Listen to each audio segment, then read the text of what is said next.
अस्सलाम वालेकुम फ्रेंड्स, और यू कैसे हैं आप। उम्मीद है कि आप सब खैरियत से होंगे और अपनों के साथ होंगे। आज का हमारा प्रोडक्ट है हूर कुकिंग ऑयल 3 लीटर। इसकी रिटेल प्राइस आपको रिव्यू करके बताएंगे। इससे पहले कि आप मेरे यूट्यूब चैनल में न्यू है तो आप मेरे यूट्यूब चैनल को लाइक और सब्सक्राइब करें और बेल आइकन ज़रूर प्रेस करें, बेल आइकन ऑल करें ताकि जो भी न्यू वीडियो मेरी अपलोड हो वो आपको नोटिफिकेशन थ्रू पहुँच जाए। चलिए फ्रेंड्स, अब रिटेल प्राइस की तरफ आते हैं।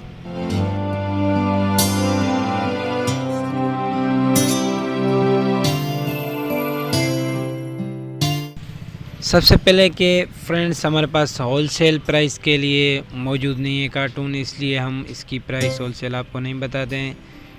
अब तो इसकी प्राइस की कोई भी पता नहीं चल रहा है किस वक्त इसकी प्राइस क्या हो जाए, इसलिए आज जो प्राइस है रिटेल की इसकी वो आपको रिव्यू करके मैं बताता हूँ। इसकी 1 पीस की 3 लीटर की प्राइस है 1300 रुपये 1 बोतल।